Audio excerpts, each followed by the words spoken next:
Daniel Gilad is a sound engineer and music producer that has been working in the industry for over a decade. Music for me is about creating relationships through sound. Each piece of music has its own personality, quality, and design. It is a reflection of the artist's soul and a small window to their story.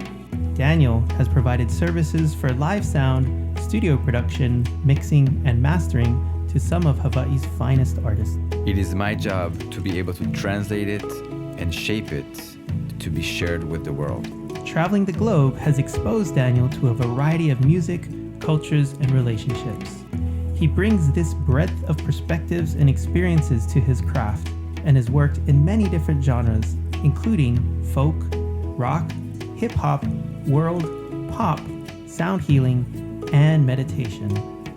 Contact Daniel at dgsoundcreations.com to learn more about how he can help you with your next creative project. dgsoundcreations.com for all of your audio production needs. I am pleased and honored to provide post-production services to What School Could Be in Hawaii podcast. This podcast is funded by Ted Dintersmith, the executive producer of the acclaimed film Most Likely to Succeed, and the author of the best-selling book What School Could Be.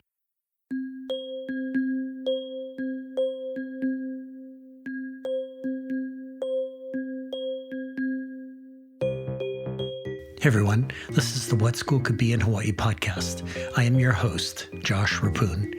This is the 18th episode of Season 2, and we are super happy to be back on the air, bringing you another series of interviews this winter-spring of 2021. With the number of vaccinations increasing by the hour, this is a particularly interesting time to be talking about education. In this second semester, we continue our commitment to bringing you the stories of epic and amazing public charter, and independent school teachers who are relentlessly focused on student-driven learning. Today, my guest is Aarona-Lorenzo, a kumu, or teacher of music, culture, and Hawaiian language at the Kamehameha School's Maui campus. She is the third educator from this campus, including Kui Kapero and Ululani Shiraishi, that I have featured in this podcast. Kalei is considered a legend by faculty and students alike at KS Maui. In this interview, you will find her precise, measured, warm, spiritual, at times conflicted, especially about grades, and deeply reflective. She brings to her teaching all of her head and all of her heart, and a lifetime of experience making music. Starting back when her parents were choir members at Kau Makapili Church in Kalihi, and continuing today as she nurtures her Hawaiian music ensemble at KS Maui, she connects her life and her music to the Aina, the land she loves. Kalei founded this Hawaiian music ensemble back in 2006 with 3 students. Today, the group has 48 members, 24 dancers, and 24 musicians. Kalei has taken this ensemble south to places in French Polynesia, where they perform for its president, and New Zealand. She has a bachelor's in music and Hawaiian language and a master's in secondary curriculum and instruction from the University of Hawaii at Manoa. She is a graduate of the Kamehameha School's Kapalama campus back in 1985. And now, here's my conversation with Kalei Aarona-Lorenzo.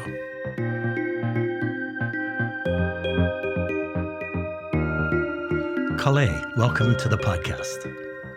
Hi, aloha no kaua. I'm happy and excited to be talking with you this morning. Awesome. So, Kalei, I'm going to divide this conversation up into 3 parts. So part 1 will be all about you, and part 2 will be about your philosophy of education, and then part 3 I'm going to call your happy place. So we're gonna jump into part 1 here, which is about you. So, Kalei, I want to start this conversation at Kau Makapili Church, which actually holds a very special place for me. I used to attend the Honolulu City and County open markets there with my brothers, Charlie and Paul. And they sold their kalo and other cash crops every Saturday morning, and I got to hang out with them from time to time. So Your family attended this church and your parents sang in the choir, which is where your musical journey began, more or less. So do I have this right? And then from there, what happened after that?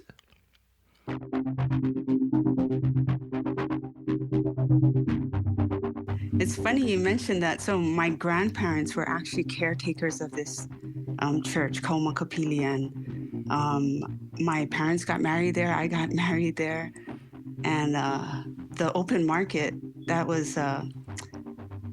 I hold that place dear to my heart too, because I would get up early in the morning on Saturdays with my grandparents, and they would sell coffee and donuts. Donuts came from Champion Bakery across the street, and I helped them sell. I think the coffee was 10 cents and the donuts were 30 cents. Long time ago. A long time ago. And my grandparents actually sang in the choir, and so did my parents. So my grandparents belonged to Hui Manavalea, and which was a group of kupuna, and they were all in the choir. And then the young adults, which were my parents, they also sang in their own choir. And we later sang, my husband and I as well, we sang in a youth choir. However, we were already young adults. It was interesting how you had the kupuna and then the makua were called young adults, and then we were the younger adults. Mm-hmm. But that is where I played I began my musical journey there, singing just in the congregation. And then a little in the choir. However, the rest, I guess, of my musical upbringing came from Kamehameha School's Kapalama. I'm a 1985 graduate.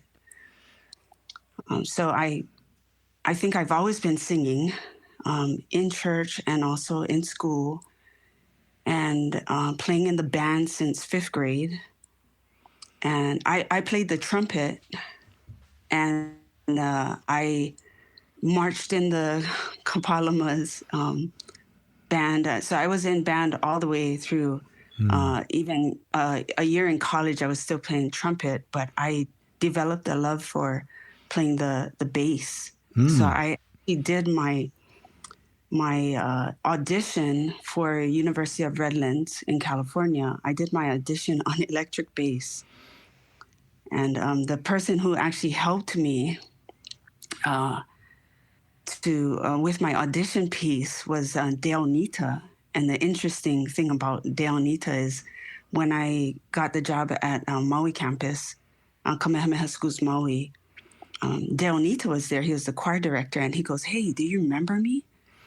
And I was like, I'm not sure. And he's like, "I'm the guy who helped you. You know, I was doing my student teaching, and I helped you with your bass solo called So Wonderful." And I was like, "Oh my gosh." He goes, I had hair back then. But it's interesting how in everything I did in music, there was always someone there that I would come into contact with later. Mm-hmm. Kalei, what is it about the bass that seemed to resonate with you? You know, so I played piano early on. I think 1st grade is when my parents put me into private lessons. And then I continued in class piano at Kamehameha and private lessons there. And whenever I would play a recital, you know, my knees would knock and I would just get so nervous. And I played guitar a little with, it was like this Hawaiian ensemble core group from the band. So we would take these trips and I would play a little guitar. And I think, you know, we got help on that particular trip from the Cousin Merrills, Robert and Roland. And Roland was actually one that, "Hey, you know, Tita, play my guitar," you know, and I think I started to get a different appreciation for Hawaiian music then. But it wasn't until I started playing bass in the band that there was something about it that I felt so confident about my ability that I hadn't felt like that in other instruments. So it really did speak to me in that sense, where it gave me so much confidence that I loved everything about it. And I felt like I could do it well. And sort of therein lies almost a meta view of education, right? Is that your students, they move through all these different things, and then at some point they connect with something if we give them the opportunity to do that. Correct. Yeah. So you attended the University of the Redlands, as you just mentioned, for a couple of years, and you had great experiences with the music departments there, but something was missing. And you had the music and learning, but you did not have home. So these many years later, Kalei, when people ask you to describe, like, the importance of place, quote unquote, where do you begin your response? Like, where does the story of place begin for you? That's a loaded question. I tend to ask those. I'm sorry. It's funny because place is more than just a piece of land, right? Mm-hmm. So it's, for me, I think you can't have place without the people. So when I make connections to place, I think of my family home in Kalihi, right in the heart of everything. I grew up, in Kalihi for like 30 years before I ventured out to, Nu'uanu and whatnot on Oahu, and then finally coming here. But I connected with my place in Kalihi because of my grandparent, and then going to spending most of my summers in Paia, which is where my mom is from, and my grandmother and my tutu in that same house, which is where my parents are living right now, on the beach in Paia. But, those connecting to place and people, I remember the growing up with my tutu. And so when I think about the place, I think about those feelings and those memories that are attached to that place because of the people that I spent time with there. And that's, I think, what I was really missing when I was at the University of Redlands is I had the music. I loved the music there. Went to Carnegie Hall, did all that, but I was missing the attachment to people and place, which is only found here. Mm-hmm. Mm-hmm. And I think most folks understand this, kind of a segue to a related question. Most folks understand the relationship between music and place. Like, there are regional types of music, for example, or music might be grounded in a life lived in a place, LA, New York, or Louisiana, or wherever it happens to be. For you, what is the connection between your music and place? And I know that's a complicated question as well, but how do you relate the two and express that relationship to people that you know? So I consider myself to be blessed and very fortunate to, have been raised in a family that was, musically inclined. My dad's parents, in Kaumakapili Church, singing in the choir, hymnals that were in Hawaiian. My mom's family, backyard style, playing music in Paoa Valley on Oahu.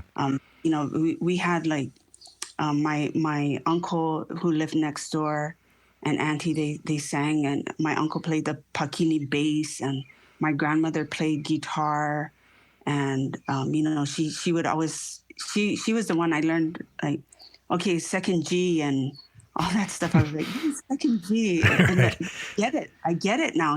I understand those things. But while I was learning or hanging around with her, I just, watched her hands. But my point is this, I grew up in these places that were, when I came to Paia in the summer, my family would play, my grandmother had, it's like she brought that music up here, and then auntie and uncle, they sang, my cousins sang. we always had like this rich musical environment, wherever we went. We go to Auntie's house, boom, there's music again. This idea of backyard style playing Hawaiian music was always a huge thing in my family. So when we talk about people and place and that music that like seemed to connect all of this stuff together to give you that emotional connection, that's, to me, that's, I think, why I feel so passionate about music today, is because those memories or those connections that I had way back then, I want to recreate that. Not necessarily the music, but the feeling of the music, that I got with my family. Did your family always play Hawaiian music, or were there other types of music? Oh, there are other types. I mean, I think when you play music in Hawaii, you're always going to play what we call the oldies progressions. Yeah, right. Right. We go through the oldies type of music, but we give it a local flair. And so I grew up with, a lot of the oldies and Hawaiian music, but also the contemporary island, I guess at that time would be like Waimanalo blues and those types of songs that my grandmother loved. A lot of young people today, they're remaking country. And I remember my grandmother, she was doing that with Anne Murray and, just anything she liked, she brought into this kind of localized the music she liked. So it didn't really matter what genre it was. She made it into her local Hawaiian genre. Right. It's so interesting, Kalai. You've just clarified something for me, which is really cool. Because as you were talking about, the family playing and your association with the place and with the music, I was thinking about, I grew up in Kahalu on the windward side here on Oahu. And I think my family's version of music was actually the intense Socratic seminar discussions we had around the dinner table. Nobody played music, not that I know of, but we used, and so, I'm thinking about how I associate that dinner table and that house in Kahalu and the view out on the bay and those conversations that happened every single night, no matter what. My father would gather the family up for dinner. And I realized that I probably exported that away from that place to every other place that I go to, including in my teaching career. Yeah. So it's so interesting how you make those connections. So when folks talk about place-based or culture-based learning, where does your mind go? I'm not sure. Are these overworked phrases at this point, or are we happy that we're talking so much about these ideas of place-based and culture-based learning now, more than ever before, as far as I can tell? Well, I think many of us, we were already doing that and not even calling it that, And, but I also feel that there was another track of disconnect for maybe students or families that didn't have the same opportunities.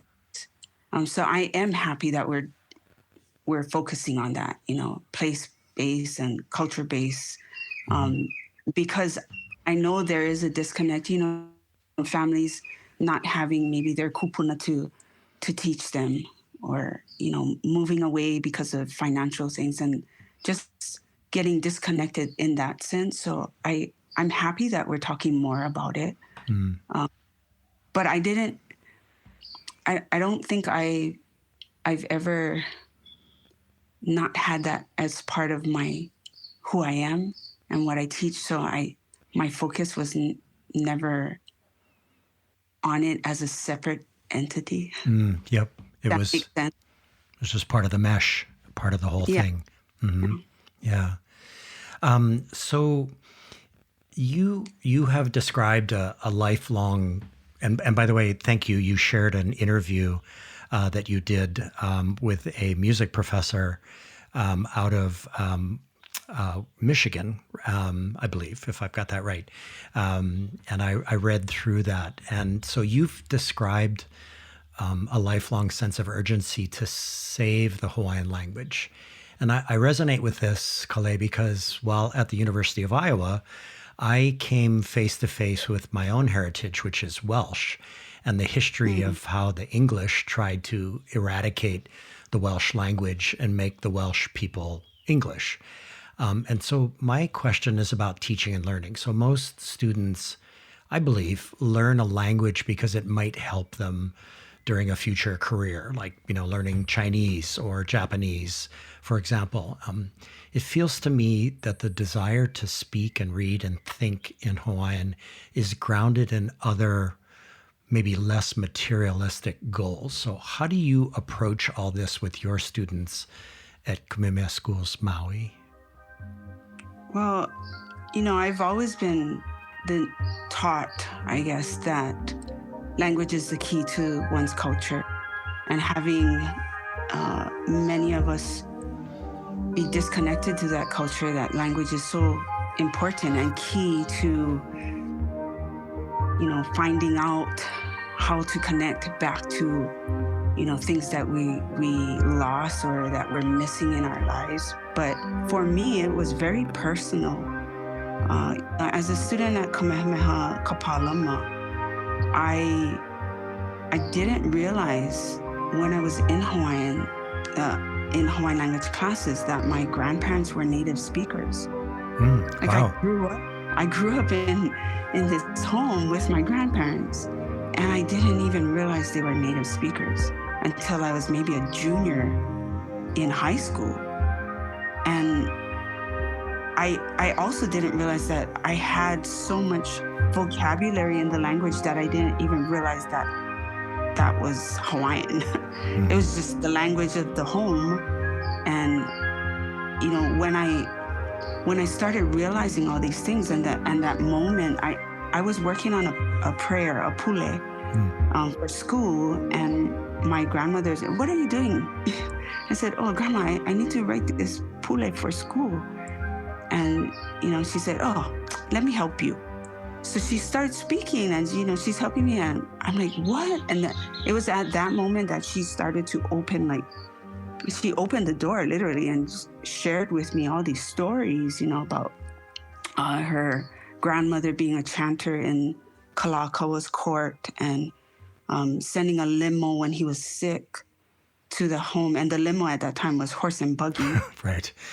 And, she would come and chant for him.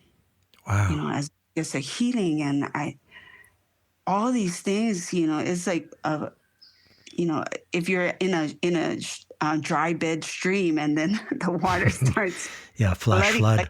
Yeah. Right, like how we had in Ha'iku. And I'm like, what is going on? And so when I talk about that sense of urgency, it's that. Like, if I was missing all of this, what about the rest of, what about my students? What about my peers, my colleagues who have similar stories? I mean, so for me, it's very personal.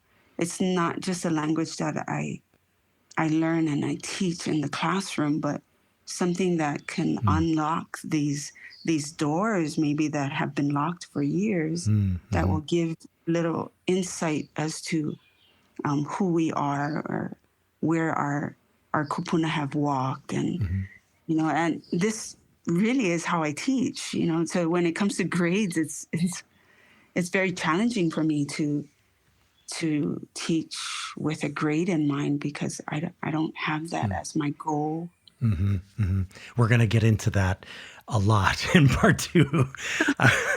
But one of the other things about language that really struck me as I was thinking this part through was the idea that, and one of the things that I learned as I did my deep dive independent study at University of Iowa, was that the way to bring a language back, when a people fight to bring a language back, it's not just about teaching it in school, it's actually about implementing it into the everyday processes of life.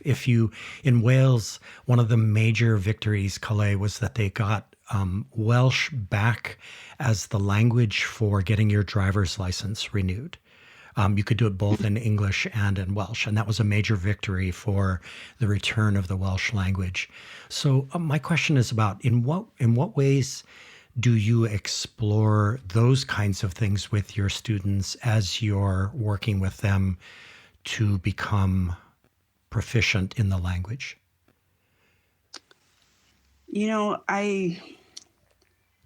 When it comes to teaching language and just being around Olelo Hawaii, I don't consider myself to be like the most, or there are others that are far, have more ike than I do when it comes to the language. I think fluency. You mean? Yeah. Or it's just. I think we are each proficient in the language when I talk about my colleagues, but we just have other, like our forte is different, right? And my forte, I think, or the area in which I consider to be the most confident in is Hawaiian music. And this is the thing that I use, I guess, to provide that foundation for my students to let's talk story through music. That's where I think if I'm confident about what I know and what I'm teaching them or providing for them, then they can latch onto that faster. So this is this is like my playing field when I bring the music aspect into it, and then I share my my stories of my interactions, I guess, with people through the language. I don't know if that answers the question. It does, and I'm sure what they pick up is that sense of urgency that comes from you, how deeply you care about this and about the connection between language and music, and that if that's who you are and that's the way that you live your life, then your students are going to, almost like osmosis, are going to receive that energy from you, it feels like, right? Yeah, I think you need to be as authentic as you can and know who you are and also know your limitations. So maybe I'm not that like researcher, or I don't have the higher level grammar, or there's scholarly levels, I think, of Olelo Hawaii. I don't think I'm quite there. I consider myself to be well-rounded in the different aspects of Olelo Hawaii, but I might not be your pukui in terms of Olelo No'ea or wise sayings. And so I try and stay within my realm of where I'm most confident to bring the most impact, I guess. Got it. That's very cool. Hey, everybody, let's take a minute to reintroduce today's guest. Kalei Aarona-Lorenzo is a kumu, a teacher of music and language at Kamehameha School's Maui campus. So Kalei, in part 2, which is about your philosophy of education, I studied your philosophy of education page online for quite a while. And I mean no disrespect when I suggest that there are teachers who have a philosophy of education and those who don't. I, for one, did not have one until quite a ways into my teaching career. So when did you begin to develop your philosophy of education, and what were some of the highlights of that journey along the way? It's interesting because I never thought about it either until I had to create my resume to moved to Maui and to apply for the position at the Maui campus, Kamehameha Maui. I had been teaching for 12 years prior at Kapalama. Mm-hmm. So it wasn't until then that I started to think heavily about what is my philosophy and did I have one? And, you know,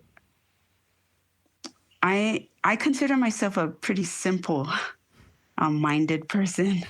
And it's hard for me to think deeply without thinking about who I am as a person. I grew up in the church.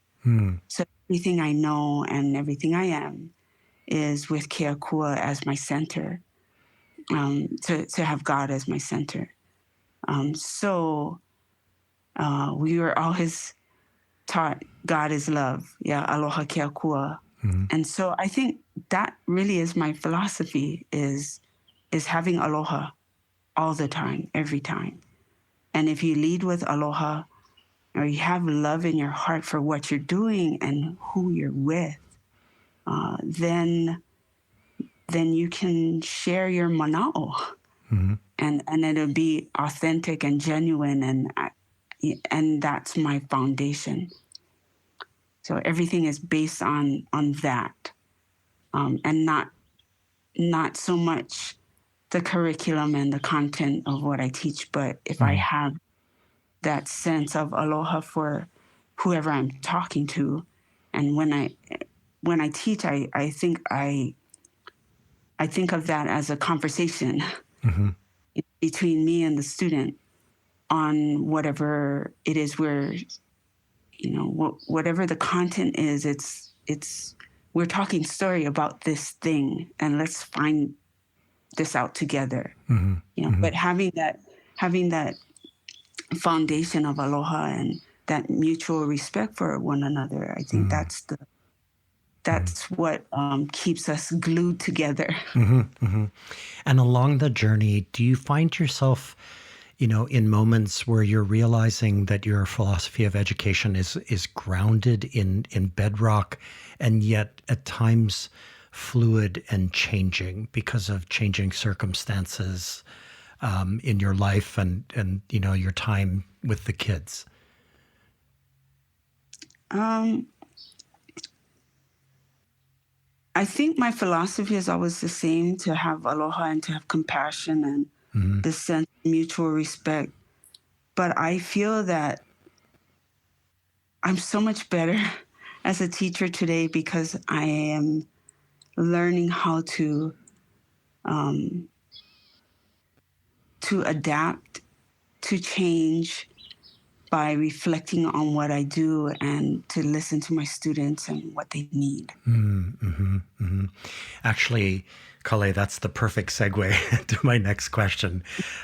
So my nephew, Evan Rapun Beachy, who works in strategy and transformation at Kamehameha Schools, and who knows you well, told me that you are a master at reading children, at reading the room, and at pivoting and adjusting. So let's say that I'm a young teacher impressed by these qualities that you have and these skills that I see in you. And I want to take some small steps to being a little bit more like you, if you will, in terms of that ability to read kids and read the room and the ability to adjust. What are these small steps that I could take? Oh, I don't think that's a tough question. It's kind of a coaching question, It is. If you enter into a coaching relationship with somebody, and they ask you that question, it's sort of like, how do I start with something like that? Yeah. Yeah, I think, the lens in which you need to look through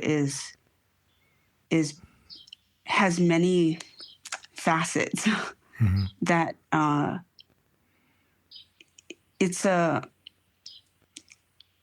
really, really paying attention to nonverbal cues, listening, to whispers. I mean, there's so much that I think goes on when I walk into a room or when a student walks into my classroom that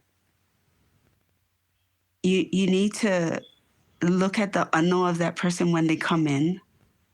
You know, how are they walking in? Do they have a smile on their face? You know, with masks now during this ma'iahula or this pandemic time, I mean, you have to pay even closer attention to the body language. And when you assign things, you know, are you just talking? Like when you lecture, are you just talking to like the room, or are you speaking to a particular student? And I think those are, we often as teachers, I think just talk about, you know, we start like, it's almost like we're preaching. Yeah. We're preaching about the subject matter, but are we really looking at the faces of our students? You know, it's, yeah, I think that one takes a lot of time, but it's also paying attention to everything and not letting one thing pass you by. I think that's, you know, when I look back, my first stint as a teacher was at Punahou, and this was back in the 90s. And I remember very clearly that I was not reading the room and I was not reading the kids. And I think it might have been because I didn't have to. I was the deliverer, the preacher of the gospel. And it didn't matter to me what state they were in. They had to receive it no matter what. When I moved to La Pietra Hawaii School for Girls, and I was in much smaller classrooms, that's where my shift took place. Like then I really started to read the room and read the young women who were coming into my classroom, and oh my, what a change. You know, all of a sudden we became a community rather than, a place where you came to be filled up with information. That was a dramatic shift for me. Yeah, I definitely think that I've been through so many different experiences, and it's always the ones where, you know, you can't reach, like for me, it's when I can't reach a student that it just, it tears me up inside. And I think that's when I start to focus more. You know, it's because I can't, like the person that I am, I can't let it go.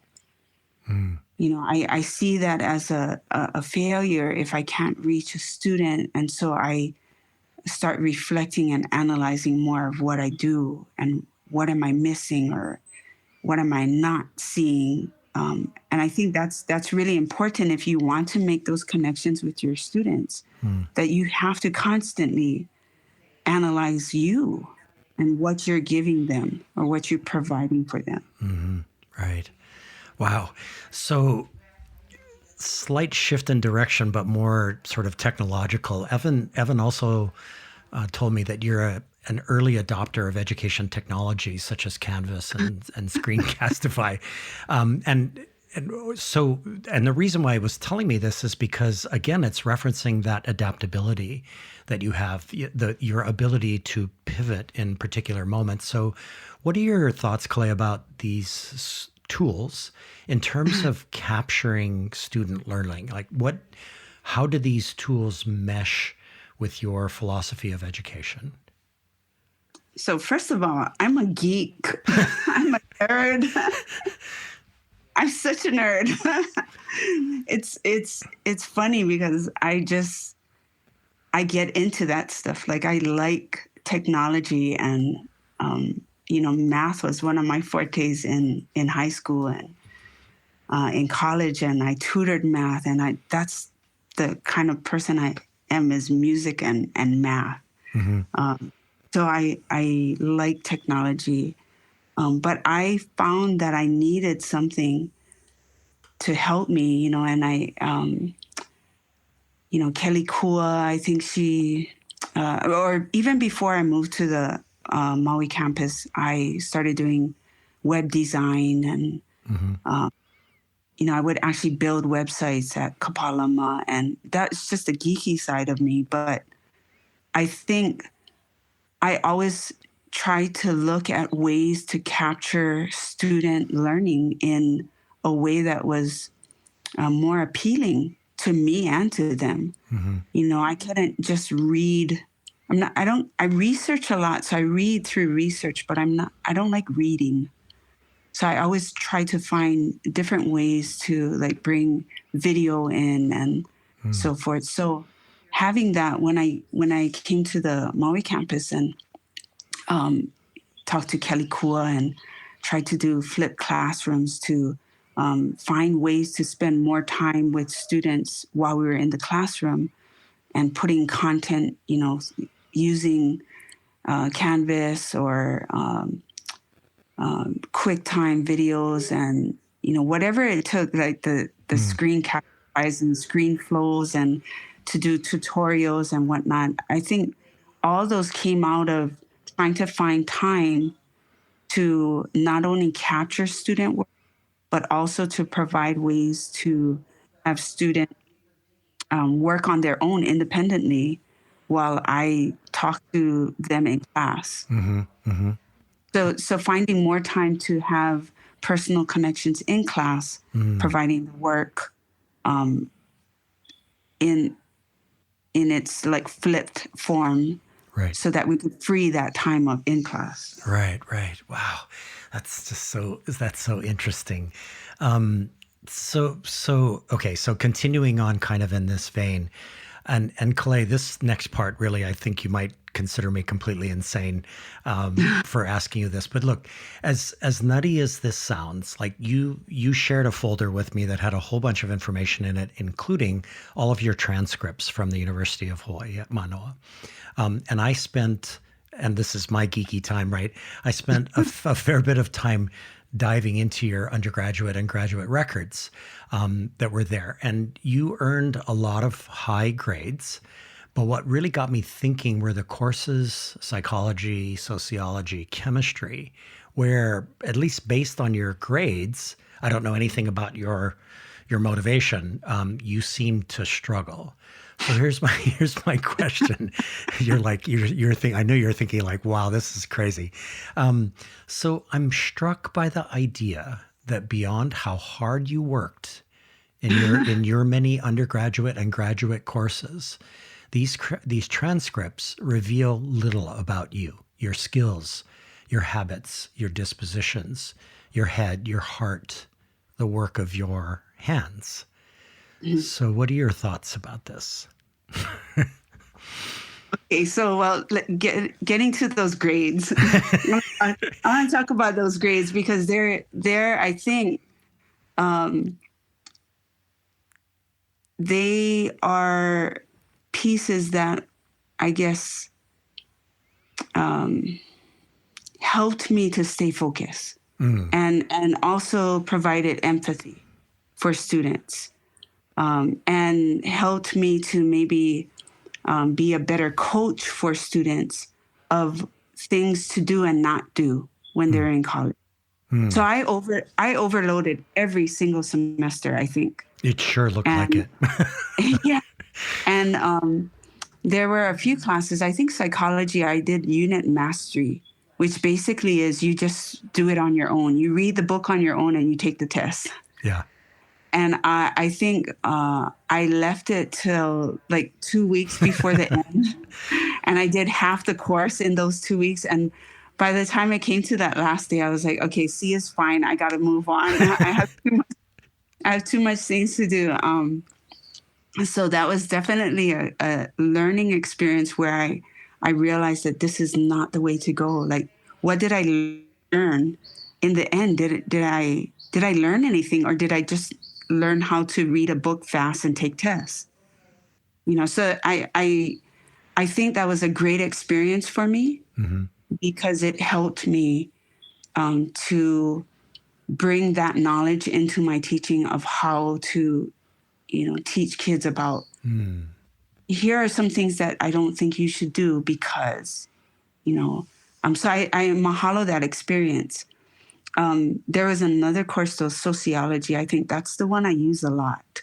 Like, I talk about that experience a lot, and I'm not afraid to share that experience with my students on how a summer course in which I spent hours, I think I had 5 books of notes.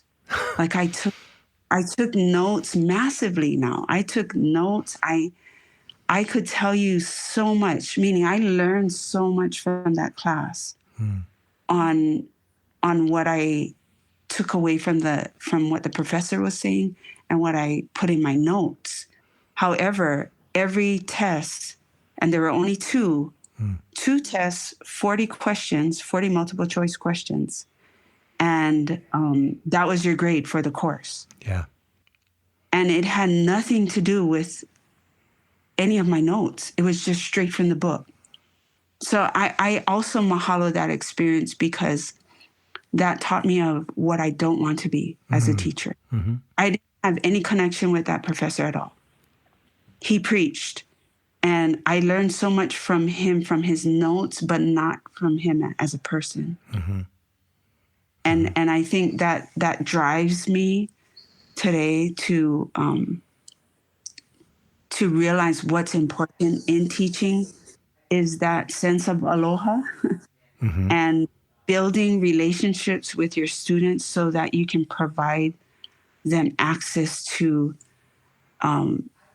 not just receiving knowledge, but applying that knowledge. And I don't know if I answered your question at all. Yeah, no. And you know what I'm thinking about is that if we were to take this segment and just cut it into a segment and attach this audio clip to your transcript, it would explain why you graduated with distinction because of who you are. And that's my struggle, Kalei. And I've done multiple exercises around this. I've showed Ted Dintersmith's film Most Likely to Succeed to small selected audiences and asked them after the film is over to spend an hour reimagining the 21st century transcript. Like, what does it look and sound and feel like to be able to account for oneself away from just these course names and credits and grades, right? And so, when we talk about you graduating with distinction, that's a big story about you. And I think that's kind of the point in education, is that we have to make time and make room and make space for kids to be able to express their stories. But that's a huge reimagining of even the way that we go about teaching and learning, which is huge. So I'm gonna ask you one more question, related question to this, and then we'll take a quick break. So, continuing on this subject of grades, I noticed that you have and you've already talked about this a little bit, a traditional grading structure in the various syllabi you shared with me of your classes that you teach. So, in what ways has your philosophy of education run into challenges when it comes to these structures around grades, particularly, by the way, during this pandemic year? Yeah, so I've never really been a fan of grades. I don't like the way that grades drive, learning. And I don't like the timeline of things. So, students, we all learn at different times, right? Some of us, we can learn the same information in 2 hours, others maybe 2 weeks. And I like to provide time for students to learn on their time, as long as they're showing me that they are trying, right? That they are trying to make sense of this information that they're getting. So I think in this, especially now in this pandemic time, I've looked more towards reflective. You tell me what you've learned from this, or finding different ways in which to honor student learning. So definitely using reflective pieces in the grading to honor student learning. I think I'm doing that more. I don't know. I think this pandemic has really focused me to look at timelines and knowing that students are on different timelines. So I've opened up grades. I don't really know how to describe that. But whereas, hey, you have to finish A and then B and then C in this order. Yeah. Like this semester, especially, I was just talking to Evan about that. I opened up all the modules. Mm-hmm. So if they wanted to jump around, they could. I've also said that, we're going to be looking at this in about a month. But hey, if you have time during the break, if you want to like check it out, mm-hmm. Just for some of them who need more time. And I've already seen some students dive into some of that. Mm. And I think that's great, So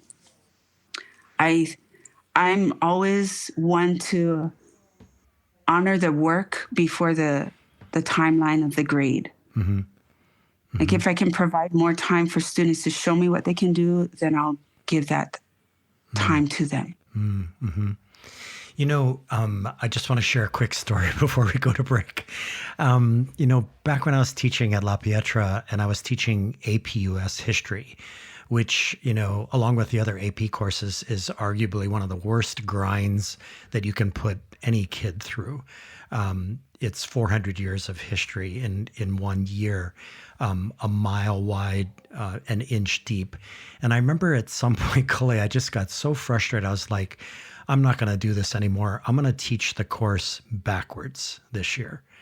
So I started at the end, which at that time was the election of Barack Obama. And I started working my way back towards what used to be the beginning of the course. And the timeline suddenly became totally fluid. Like it was as if you were driving in a car, going backwards into the past, but the rearview mirror that you're looking in is actually the future where you've already been and what you already know. And so you suddenly become very keen to the idea that you're discovering the origins of things rather than, learning about a particular event and then moving on and forgetting about it, right?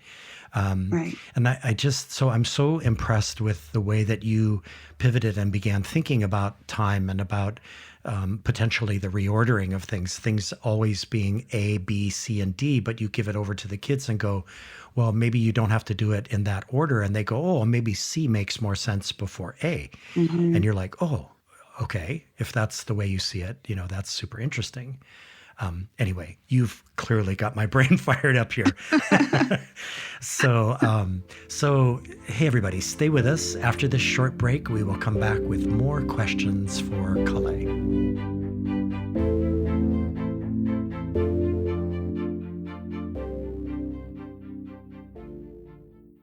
This is Guy Kawasaki. If you want to learn how to be a remarkable person, please check out my podcast, Remarkable People. I interview people like Roy Yamaguchi, Margaret Atwood, Jane Goodall, Stephen Wolfram, Steven Pinker, Ariana Huffington, and Steve Wozniak. The point of the podcast is to help you become a little bit more remarkable. To learn more, go to remarkablepeople.com. Thank you. Hawaii's business people and professionals want to support our public high school students across the state, like me, Law Yagodich, a senior at Ku'uku High School.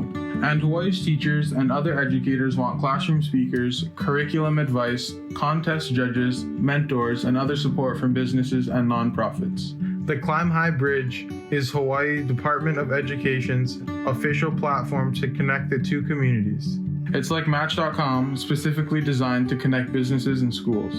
Learn more by sending an email to info@climbhigh.org. That's spelled CLIMBHI.org. Hi, friends. Toy Hirschman here from the Entre Ed Talk podcast. I am super excited to support the What School Could Be in Hawaii podcast hosted by none other than the amazing Josh Rappoon. And I also want to give a big shout out to all of the incredible educators in Hawaii who are doing unreal things in the entrepreneurship and design-based thinking spaces. I hope you all subscribe and listen to What School Could Be in Hawaii.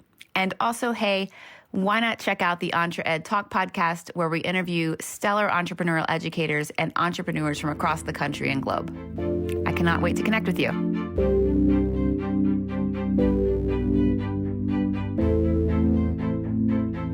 Hey everyone, this is the What School Could Be in Hawaii podcast, and we are back with Aarona-Lorenzo, a music, culture, and language educator at Kamehameha School's Maui campus.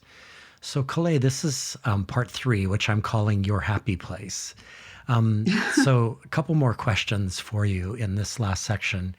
Back in 2018, the Stanford Talisman Group, which is an a cappella group at Stanford University, founded in 1990 to sing music that tells cultural stories that often went untold on Stanford's campus. They visited your Kamehameha School's Maui campus, and you shared a short documentary film with me called The Ulu Tree that I am completely happy to admit got me totally choked up in about 10 seconds after I started the film. So if you can tell our radio audience about this campus visit and about what it meant to your students. Well, it was really interesting how we made this connection because it was a former student I had in Hawaiian Ensemble who was attending Stanford, and he emailed me and said, or texted me, I think he sent me a text, and he said, "Hey, Kumu, I have this friend, and she's part of this. She kind of is the student director for this group, and they sing a cappella, and they're coming to Hawaii, and so he went on, and then he said, are you open to a talking story with her?" And I'm like, "Yeah, sure, no problem." So she emails me, explains this whole thing. I said, "Yeah, no problem." So come up to the school, and had her cameraman there, and we got together, our Hawaiian Ensemble kids and their group, and our kids just took them around and taught them a song. And remember, I'm teaching at this time, so I don't know what's going on. So it was funny how things evolved just through the kids. And then we met formally, and they had a concert, and I think we opened for them. And then after the day was done, then we hung out together, and the kids started singing together with them. And it was a really, really rich experience because they learned, songs from Hawaii to share at the concert that had our kids just like, wow, that was cool, and I guess that's where they started to share more about who we are and what we do. I think one of the things, there's so many things about this that were fascinating to me, but one of the things that really jumped out was even just the idea of the Talisman Group itself. I mean, you could think about, and you've been through this, right? Because you founded the Hawaiian Ensemble. That here I am, let's say I'm at Stanford and I want to start an a cappella group, and we could just start an a cappella group and we could start singing. But that small step that you take to shift the focus of the group to telling these cultural stories that are untold on Stanford's campus, like, to me, that's a massive innovation within a very small step that you take. And I guess what I'm wondering is the extent to which your kids were tuned into that idea.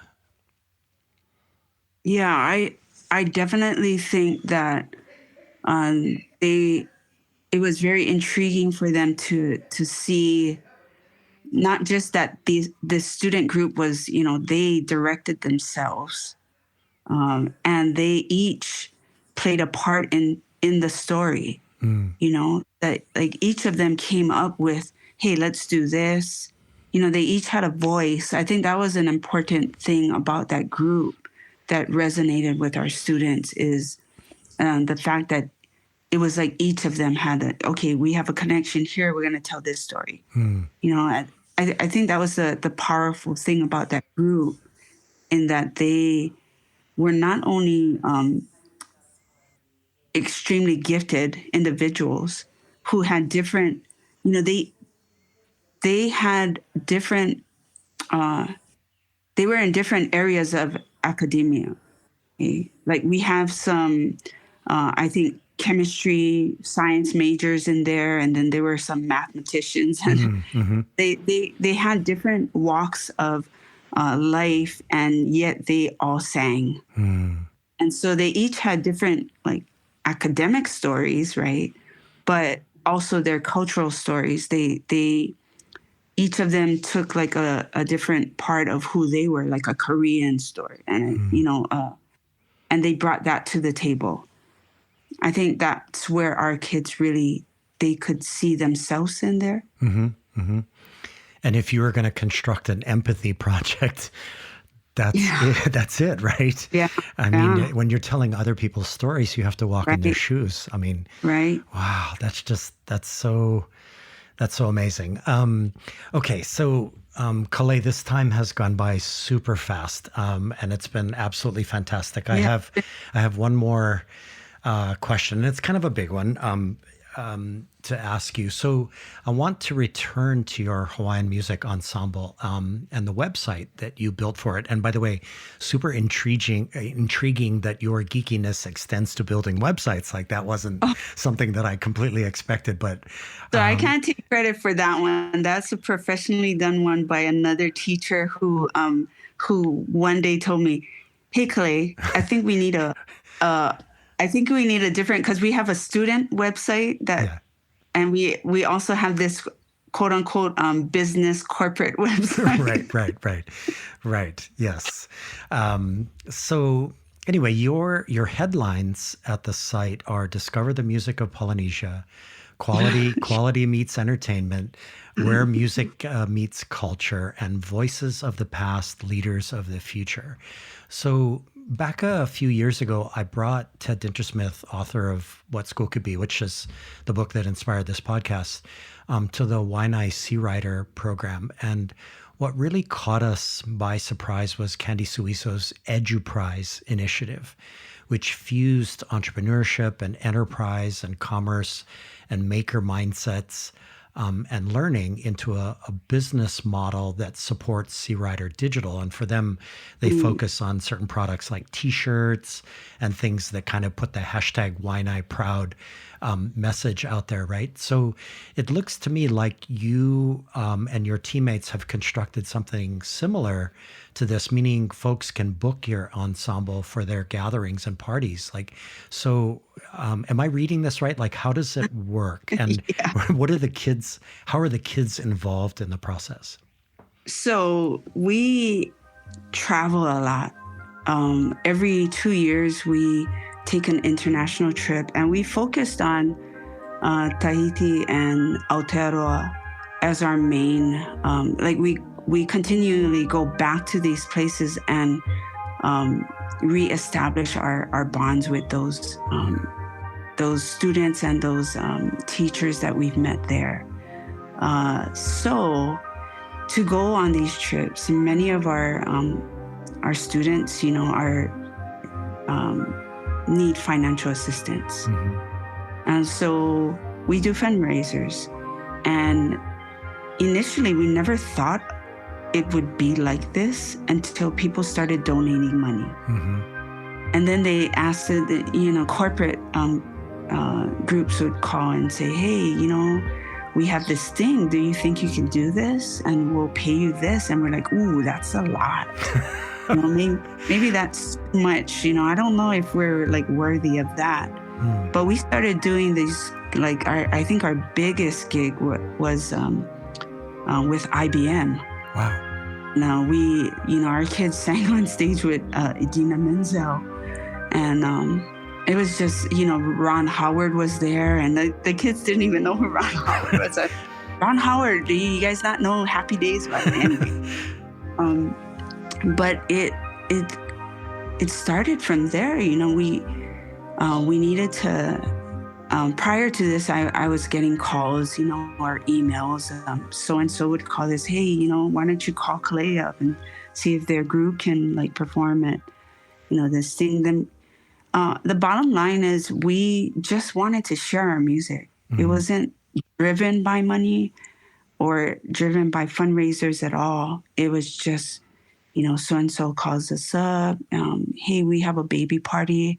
And we say yes if we can do it. And it's basically call the kids up, see if they can do it. We have student officers for the group, and they decide, if they're free, if we can get a good group together to be able to perform and provide quality music and dance, because this is now we have over 45 students, I believe, almost 50 students, 25 singers and musicians and 25 dancers, roughly around there, by audition. And audition only because it's a traveling group, so it's really difficult to take even 50. It's challenging, but we try and provide this opportunity for students to travel out and to share their music. Wow. I watched so many of the videos that you shared with me on the various sites of the performances. And it just I don't even know how to describe it. To say it warms your heart is a huge understatement. And especially when you pay really close attention to their expressions when they're singing or dancing or playing, you can see the extent to which their hearts are in it. And it's a very, very special thing. Yeah, I definitely, it's a family, and it's been challenging for us in this past year because of the singing and dancing and not being able to perform like how we normally perform. We did do a Kupa Akako series that's on Facebook and YouTube back in November. Yeah, I watched that.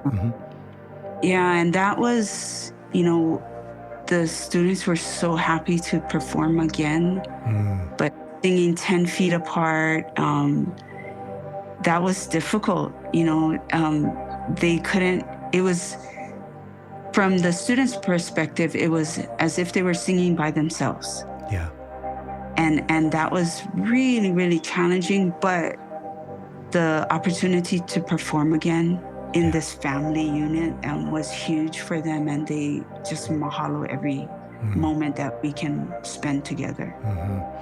Yeah, I've definitely seen some wildly creative things happen during this pandemic with regard to music and the arts and culture, but you can also feel part of the energy that people are feeling about coming back together again as these vaccination protocols get rolling is, very much in the arts and culture, is being able to come back together again, because it just doesn't quite compare, right?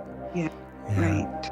Yeah. So, Kale, thank you for this time today. I wish you and your extended family good health as we navigate towards hopefully the end of this pandemic. And it's been very special to have this hour to dig deep into who you are and your philosophy of education and the things that make you happy. So we appreciate you and we appreciate your time. Mahalo nui. This podcast is inspired by the book What School Could Be. To join the What School Could Be community, and man, oh man, what an incredible community it is, go to community.whatschoolcouldbe.org or download the What School Could Be app from your favorite app store. If you love these episodes with remarkable, innovative, and imaginative educators and education leaders, please give us your own rating and write us a review at your favorite podcast store. The What School Could Be in Hawaii podcast is brought to you by Josh Rapoon Productions. Your host is me, Josh Rapoon. My editor, show consultant, and sound engineer is Daniel Gilad at DG Sound Creations. Daniel, an amazing musician, created the original theme music heard in these episodes. To learn more about Daniel or to hire him for your next music gig, see our show notes where you will find his Facebook and website URL.